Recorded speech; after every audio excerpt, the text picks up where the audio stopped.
Hello and welcome to StudioA. I'm Cody Tracy. Joining me today is Erica Sanders, Iris Gonzalez, Katie Carver, and Justice Stafford.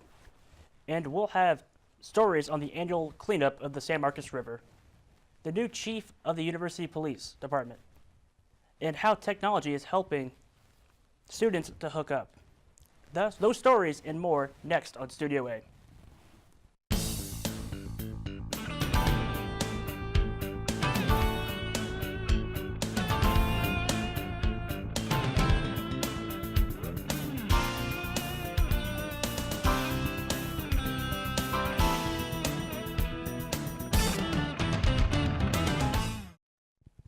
Over 700 people volunteered last Saturday to help make San Marcos a little greener by taking part in the 34th annual Great Texas River Cleanup.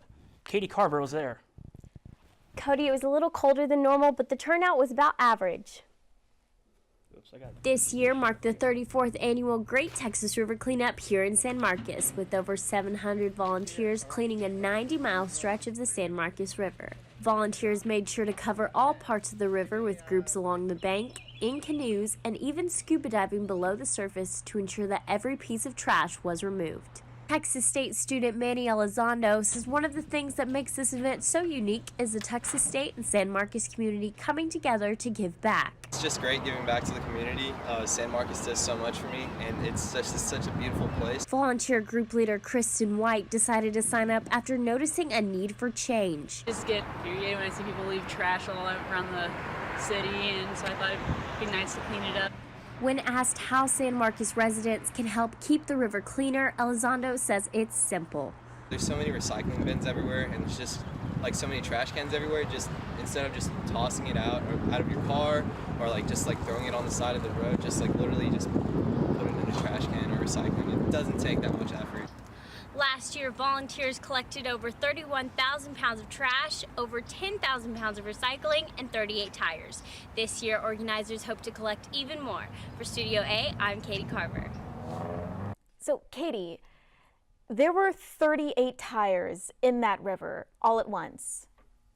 Right, and some of these tires were large truck tires, so I'm glad that they were disposed of properly. Oh, heck yeah, that is way too many tires. For a while, it looked like Texas State was having trouble finding a new chief of police.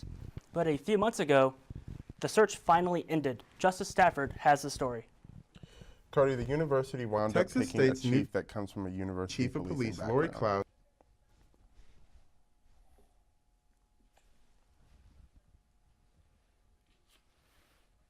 Texas State's new Chief of Police, Lori Klaus, is a preschool teacher turned law enforcement agent who has been doing her part to protect Texas communities for over 20 years. After working in several departments, she was able to determine that university policing was where she could best serve her community. Once I started in university policing, I was like, this is my niche. I love the community. I love getting to have the contact with the same people. So you can build relationships. You don't get to do those kinds of things in municipal policing like you can on a college campus.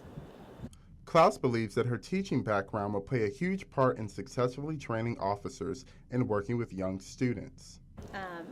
It helped me bring them a different perspective about our job as training officers. So we need to be teachers first, and making the officer's success is our responsibility. So if we're good teachers, they become successful police officers. Klaus's hiring comes with a bit of a historical achievement. She is Texas State's first female chief of police in its 120 years as an institution. She is well aware of the challenges of successfully navigating a male-dominated industry. Obviously, it's super exciting. This is a Hispanic-serving institution. I'm a Hispanic female, so that was exciting to represent. And obviously, law enforcement is a traditionally male-dominated field, so to be a female successful in this industry is something I'm very proud of. Klaus is always willing to talk to students. You can find her in her office or roaming around campus. For Studio A, I'm Justice Stafford. So, Justice, what are some of the struggles she's faced so far as police chief?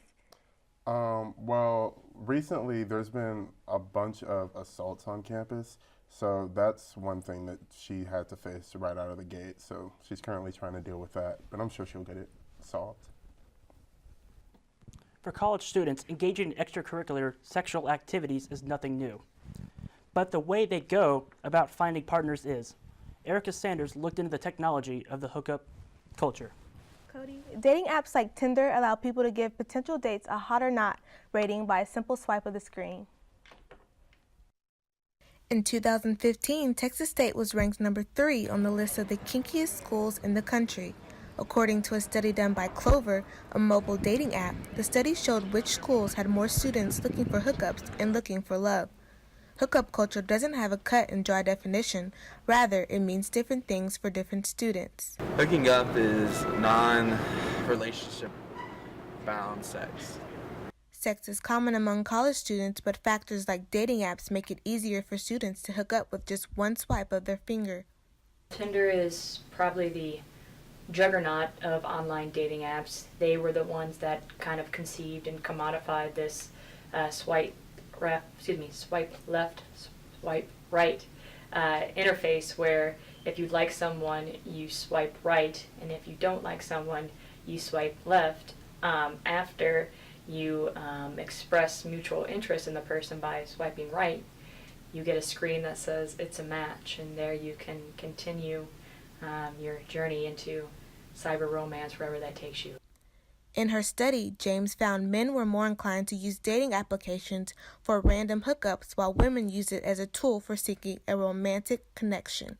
I think men are looking exclusively for hookups, and I think women are looking for almost like a platonic friend. No doubt bars and frats are the still to-go places for hooking up on campus, but apps like Tinder have provided additional options for those who already pursue a promiscuous lifestyle. For StudioA, I'm Erica Sanders. Hey, Erica, this was a really interesting story. So what inspired you to report on it? Well, Iris, I always hear like horror stories from my friends about Tinder, so I wanted to see how it affects college students. We'll take a break right now, but when we return, we'll have a look at the vultures of San Marcos, the problems of disabled students navigating our campus, and a review of Black History Month. We'll have those stories and more right after this message. Well, the Greenbelt Alliance is actually, I guess, the way I put my values in motion. Eventually, the work we've done here will impact people, and those impacts will be manifested the next day or maybe a century later. The San Marcos Greenbelt Alliance aims to keep people connected to nature. The volunteers consist of people who value the natural world and are interested in educating the public about conserving green space. Some of the activities include planting trees around the trails in order to further grow and expand the ecosystem. You can become a part of the San Marcos Greenbelt Alliance by contacting them at 512-392-7457 or by visiting their website, smgreenbelt.org. Vultures, it seems like they're everywhere around San Marcos. Hunter Butner says they are, and there's a reason for that.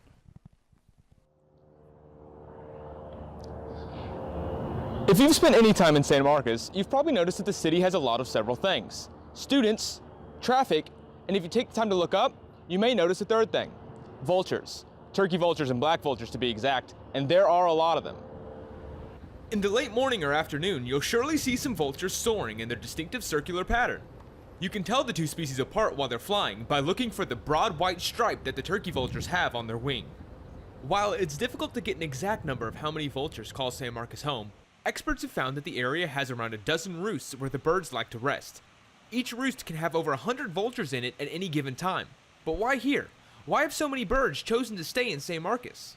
Because of the weather pattern in San Marcos. It's the Marfa front, so it's not so much on the ground, but up in the air. It's really turbulent, and because there's a drier in the west, is meeting the moist air in the east, and it is providing the birds with the air thermals they need to fly around. Vultures tend to fly very long distances, and while the ones here aren't typically migratory, the ones you see today may be on their way to Oklahoma tomorrow. Flying that kind of distance when you're the size of a vulture takes a lot of energy, and unfortunately, the vulture's diet doesn't offer them that much, so they like to fly in areas with lots of updrafts to do the work for them. Odds are this is new information to you, because most people have a very particular opinion about vultures. They eat roadkill, so they're kind of gross. Other than that, they're kind of annoying. Vultures play an important role in our local ecosystem, and yet they go largely unappreciated because they aren't the prettiest of birds. However, they're incredibly intelligent and yet criminally understudied. In fact, most research that's done on them is through the FAA because of how often they're hit by planes. Hopefully more people will take notice of these birds that we share our town with and give them the attention they deserve. With StudioA, I'm Hunter Butner. Construction on the LBJ Student Center began last June, cutting off most points of entry to the building.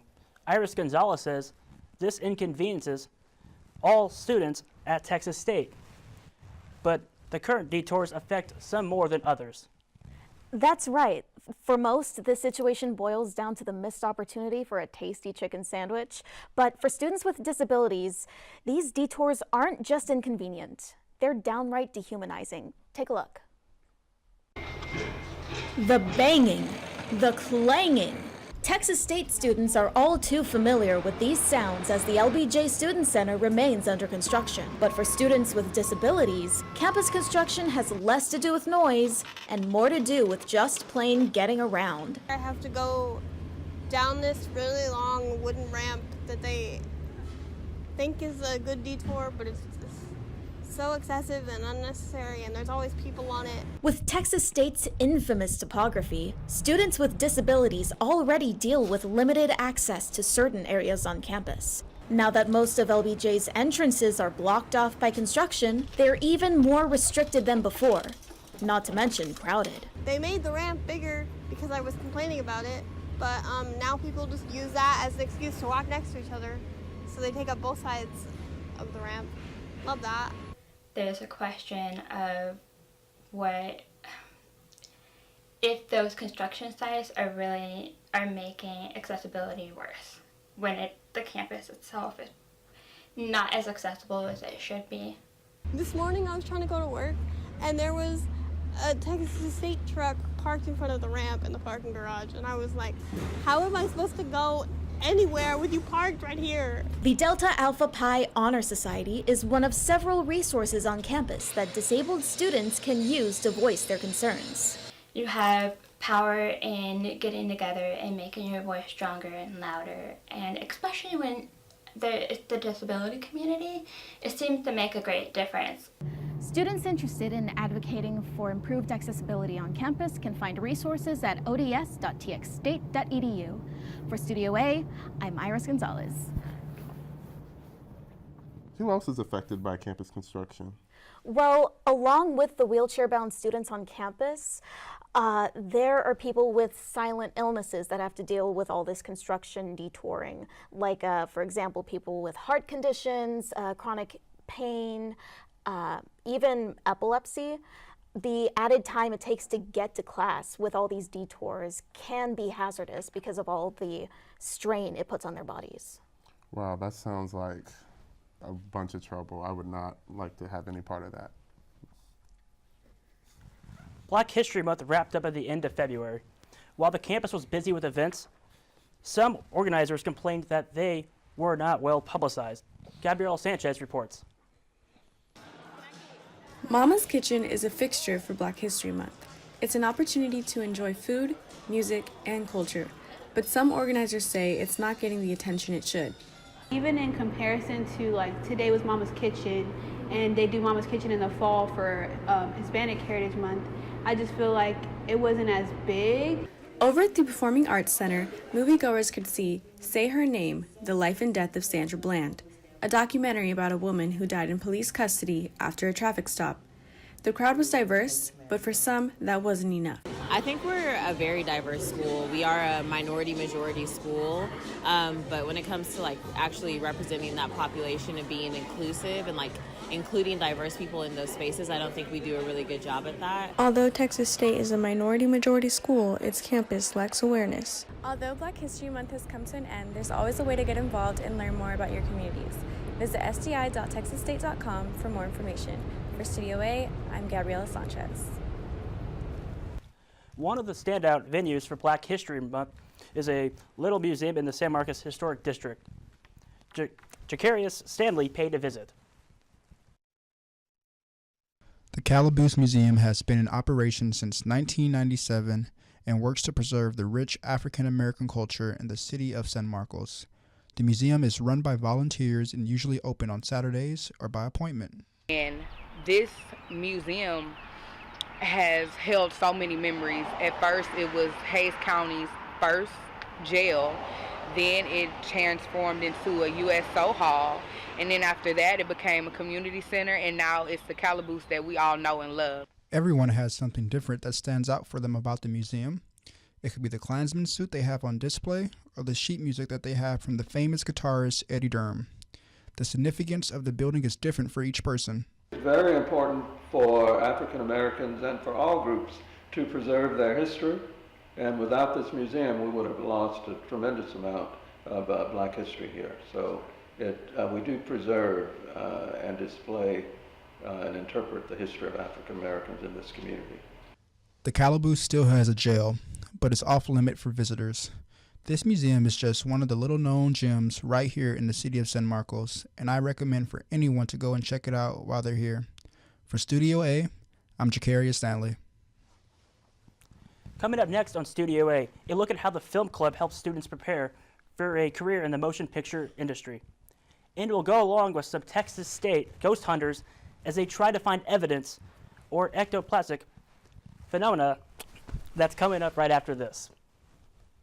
Southside Community Center is a nonprofit organization committed to improving the living conditions and personal dignity of those in need. Located on South Guadalupe Street in San Marcos, Texas. Laura volunteers at the center every day as the head cook to ensure that the homeless of San Marcos receive a hot meal every night. She's preparing a hearty meal of beef and cheese enchiladas with beans and rice for the homeless visiting the center for dinner.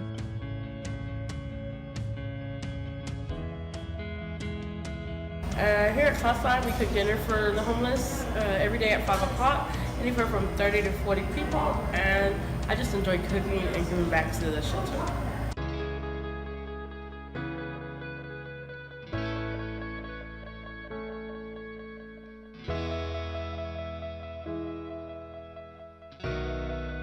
Get involved by visiting southsidecommunitycenter.org or call 512-392-6694. Breaking into the film industry just got a lot easier for Texas State students. The school's film club helps would-be filmmakers to improve their skills and knowledge of the field, as Drew Ski reports. The film club invites avid film lovers and aspiring filmmakers to join them this semester. President B.K. Frizzell encourages all students that want to get involved in film to start early. This community is a great way to make friends and connections, as well as work on projects together with others who share the same passion. So I think it's a great place to get some experience and network. And more than that, I think it's just a fun atmosphere to learn more about the craft. The club actually works on one collective short film a semester, so members can get a hands-on experience. Members can also collaborate on side projects or even seek help from friends they make in the club. I've written a few shorts since then, as well as finished the first draft for a feature-length film that took me months to finish, and now they're helping me go through those drafts and figure out what needs to be cut down and what should be added. And if you aren't quite ready to jump into the action, or just need help improving on skills you already have, the club has you covered on learning certain aspects of the process. We actually have several workshops every semester for different parts of filmmaking. that to help explain it better, such as cinematography, screenwriting, pitching, ideas. And now that I know several people in film club who can do other things I can't, like sound, cinematography, editing, acting, it will really help me a lot. Dues are only $5 a semester and is open to all students. All you have to do is show up and you can change your life. Those guys, I really value their friendship and their camaraderie, and also my core group of friends that I make films with. We got really close because of film club. Meetings are held every Thursday at 7 p.m. at the theater building. For more information, email txstfilmclub@zoho.com. And that's a wrap. For Studio A, I'm Drew Ski. So Iris, how did the ghost hunting go? Texas State has a lot of unique clubs, but last October it gained one that explores the afterlife. Reporter Sam McCarthy caught up with the paranormal investigators of Texas State to see what they're all about. Most people find that the living make better company than the dead, but for the paranormal investigators of Texas State, this isn't the case. Yeah, young adult sleuths does not have the same ring as teenage sleuths. Sorry. Founded in October of last year, the investigators may seem like a novelty to some, but to others, like club member Arden Goolsby, it's much more than that. It's always good to have something extra in your life that makes you happy. Every other Monday I come in and I'm very excited to get down to whatever we're doing, and then whenever an excursion comes up, it's something that I really look forward to because personally I don't spend much time on campus anymore because I'm a senior. The excursions Goolsby mentioned are ghost hunting field trips organized by president and founder Ray Glassford. Using a mix of modern technology and old school spiritualism, the club looks for specters in historic sites around Texas. And then I said, can I just talk to one of you? And it was no. So Glassford is happy with the response she's been getting on campus and says the group has been getting a good number of regulars and newcomers alike. She doesn't want the organization to be seen as one-sided in its belief of the paranormal, however. I'm not here to change anybody's minds, and I'm not opposed to having my mind changed either, so what happens, happens. The Paranormal Investigators Club meets at 7 p.m. in Alkek 514 every other Monday, and we'll often go on excursions like this one to places like the Mission Trail here in San Antonio. For Studio A, I'm Sam McCarthy. So Iris, how did the ghost hunting go? It was really fun. It was a great experience. We got to ask some yes/no questions with a pendulum, a ghost box, and some dowsing rods. And some of the questions I asked were, do you wear shoes in the afterlife? Did you like bread when you were alive? And you know what? Is that camera on me? I was ghosted by a ghost. It wasn't fun, but the overall experience was fun. That's all for this edition of Studio A. For Erica Sanders, Katie Carver, Iris Gonzalez, Justice Stafford, and Cody Tracy, we'll be back next month with another show. And until then, we invite you to check out our YouTube channel.